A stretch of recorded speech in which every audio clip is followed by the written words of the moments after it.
Aonde? Abram a palavra em Êxodo 33.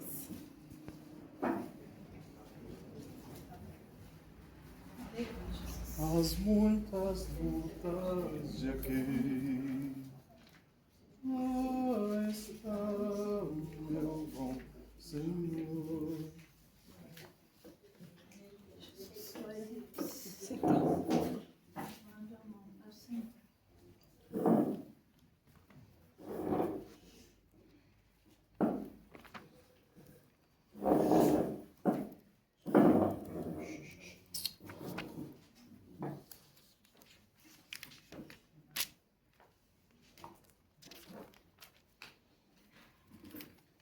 Êxodo capítulo 33, todos encontraram? Amém. Está escrito assim: Disse o Senhor a Moisés: Vai, sobe daqui, tu e o povo que tiraste da terra do Egito, para a terra a respeito da qual jurei a Abraão, a Isaque e a Jacó, dizendo: A tua descendência a darei. Enviarei o anjo adiante de ti, lançarei fora os cananeus, os amorreus, os heteus, os ferezeus, os heveus e os jebuseus. Sobe para uma terra que mana leite e mel. Eu não subirei no meio de ti, porque és povo de dura cerviz, para que eu não te consuma no caminho. Amém? Amém. Somente até aqui agora, irmãos. Peço que o pastor Lucas leva-nos à igreja em oração. Senhor Jesus Cristo, tua palavra foi lida, Senhor, neste momento. Tua serva irá ministrar a tua palavra, Senhor, que seja agora para o nosso entendimento, para a unção, Senhor, e para a edificação da igreja, em nome do Senhor Jesus. Amém. Os irmãos podem se sentar. Então, irmãos, como eu falei, hoje nós vamos falar sobre a presença de Deus, que é insubstituível nas nossas vidas, e também os planos do Senhor, as promessas do Senhor nas nossas vidas. Nós vemos aqui, que nós lemos esse versículo, e o que o Senhor está falando para Moisés? Que agora ele poderia levar o povo que foi tirado do Egito, da escravidão, para alcançar o quê?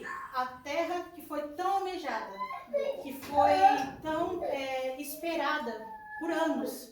O povo ficou em escravidão no Egito por 400 anos.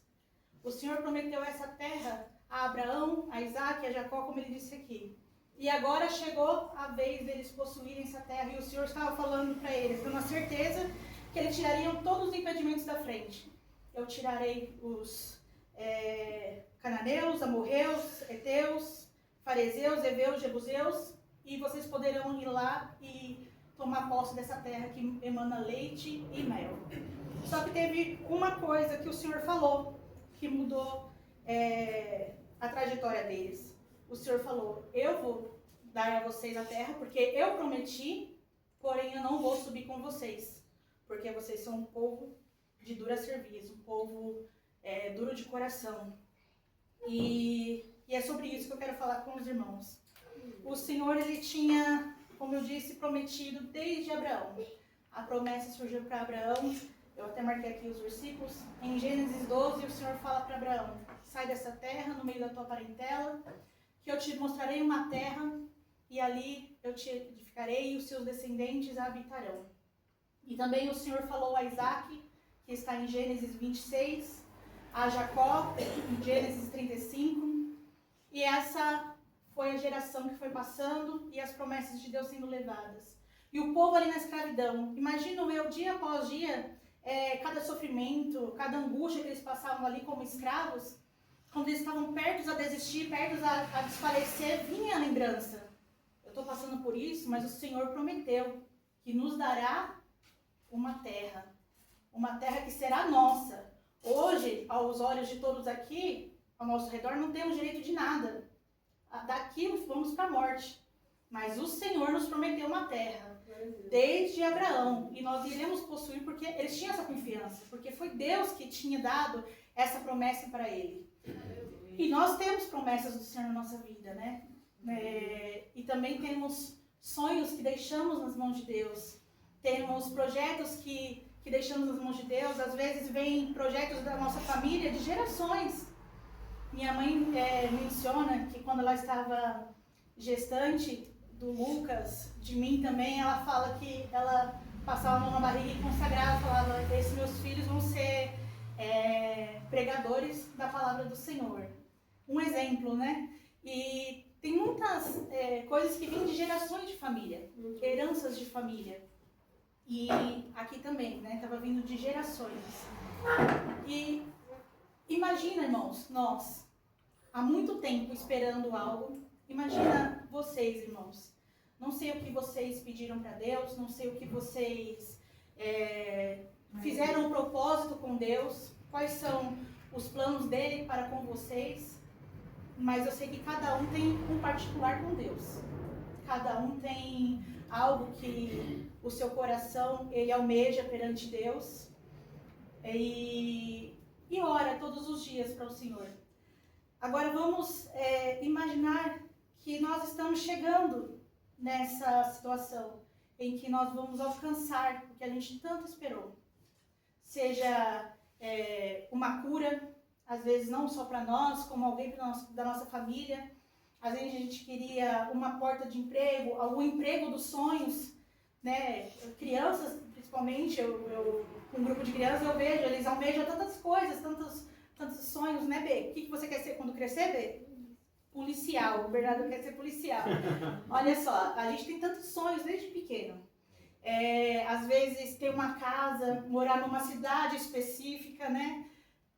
Ter um pedacinho de terra, uma fazenda, criar uns animaizinhos ali. Todo mundo tem um pouquinho de sonho. Todo mundo criar umas galinhas, né? O pastor Lucas está me incentivando a criar alguns animais em casa lá no meu pedacinho. E nós temos alguns sonhos. Agora, nós estamos com esses sonhos nas mãos do Senhor. Nós depositamos, nós estamos no caminho. Só que nesse caminho que a gente está trilhando para alcançar esses sonhos, nós temos orado, nós temos buscado, jejuado, orado ao Senhor. Mas muitas vezes também a gente duvida, a nossa fé enfraquece. E muitas vezes a gente acaba até falando coisas que não é para falar. Acaba desagradando os caminhos do Senhor, desagradando o Senhor e fugindo da lei do Senhor. Eu digo isso porque é o que aconteceu com o povo de Israel. Nós vemos que no capítulo anterior, em Êxodo 32, o que tinha acabado de acontecer? O povo que o Senhor libertou do Egito, tirou de uma terra de escravidão, deu a eles a liberdade e prometeu uma terra. O que eles tinham acabado de fazer? Porque Moisés tinha subido ao monte para adorar o Senhor e não aparecia alguns dias. O que eles decidiram fazer? Um bezerro de ouro.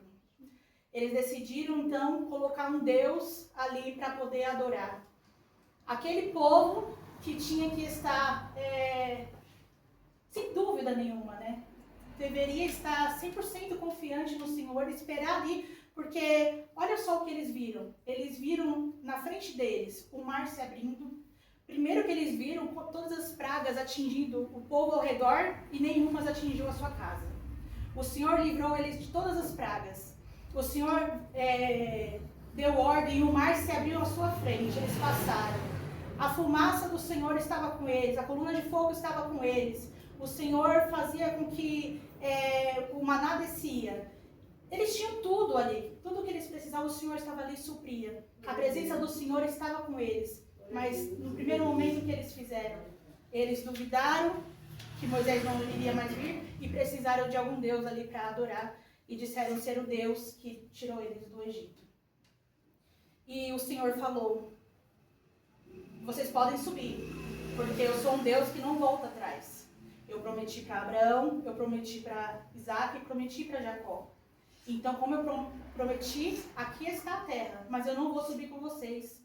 Porque se eu subir, eu sou capaz de destruir todos vocês. Porque quando eles fizeram esse bezerro de ouro, o que tinha acontecido? O Senhor matou muitas pessoas ali, por conta desse pecado que eles cometeram.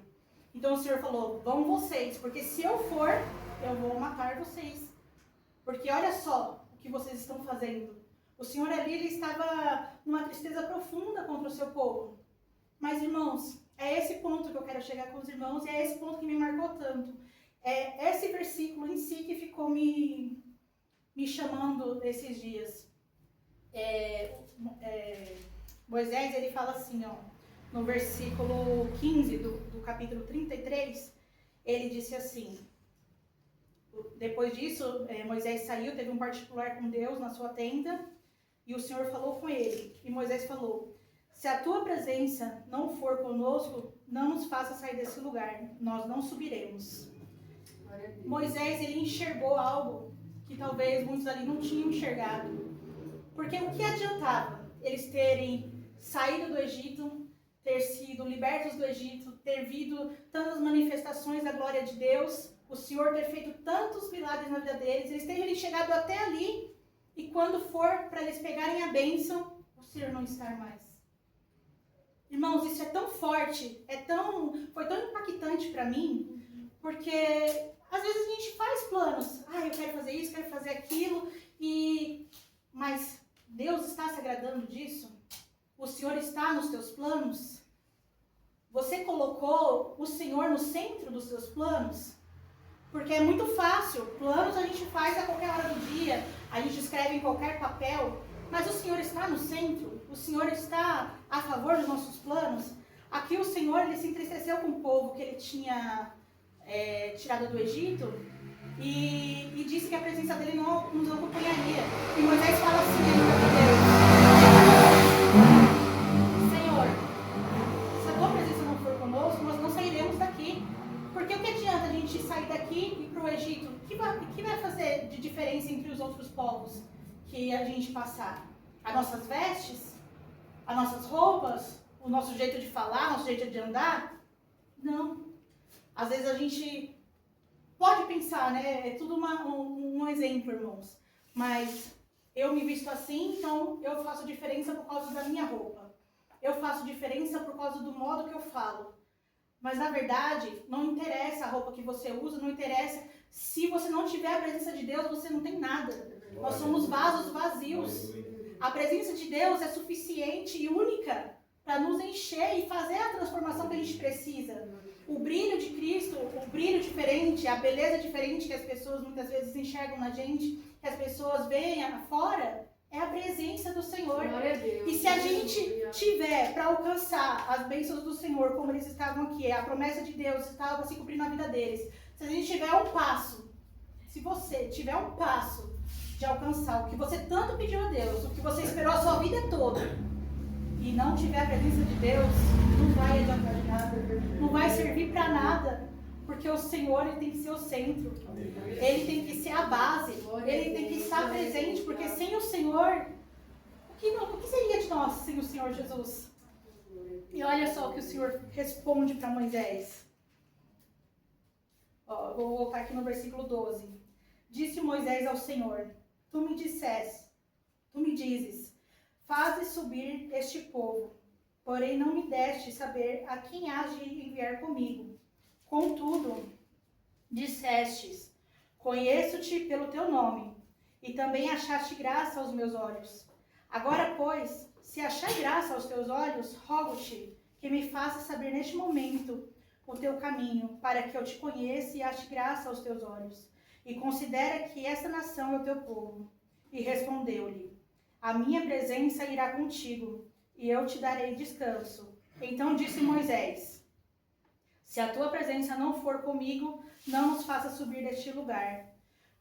Pois como se há de saber se achamos graça aos teus olhos, eu e o teu povo, não é porventura em andares conosco, de maneira que somos separados, eu e o teu povo, de todos os povos da terra? Aleluia. E disse o Senhor a Moisés, farei também isto que disseste, porque achaste graça aos meus olhos, e eu te conheço pelo teu nome.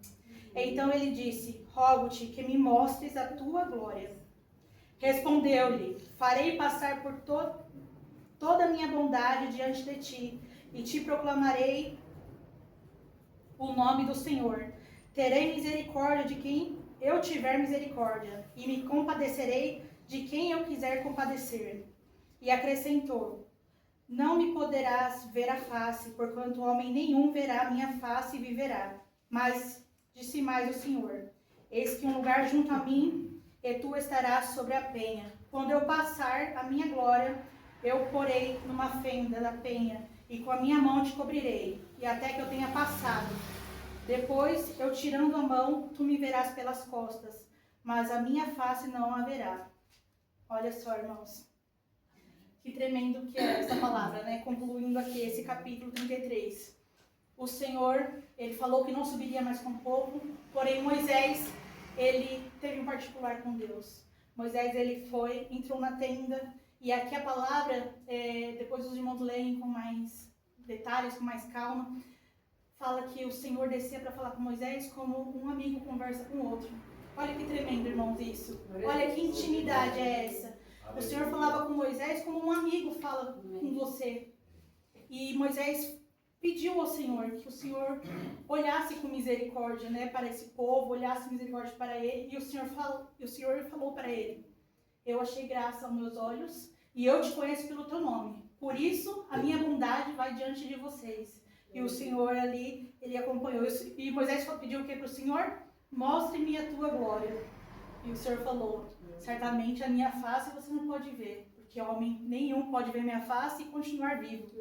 Mas quando eu passar, você poderá me ver pelas costas. E Moisés ali contemplou o Senhor pelas costas e viu a glória do Senhor. Mas, irmãos, o que eu quero deixar para os irmãos é isso, irmãos. Que nós venhamos ter esse despertar no Senhor.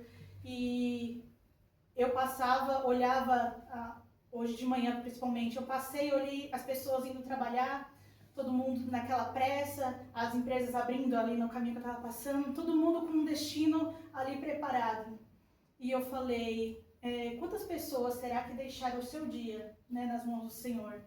Às vezes a gente levanta tão rápido, às vezes tão apressado, atrasado, que às vezes a gente não deixa nem nosso dia nas mãos do Senhor.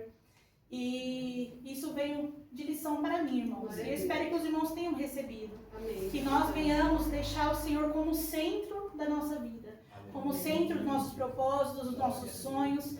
Para que quando chegar a hora da gente conquistar, que a gente possa conquistar com alegria, com felicidade. Porque nós sabemos que o Senhor estará presente. Porque se for ao contrário, não adianta. Nós vamos ter que falar como Moisés. Se não for para o Senhor nos acompanhar, nós não vamos sair daqui, nós não vamos dar mais nenhum passo. Que a presença do Senhor possa continuar no nosso coração, possa continuar na nossa vida e possa continuar nos nossos sonhos, para que quando ele se concretizar, a gente saiba que foi Deus, é Deus e sempre será Deus. Amém, irmãos? Glória a Deus. Louvado seja o nome do Senhor e as palmas do Senhor.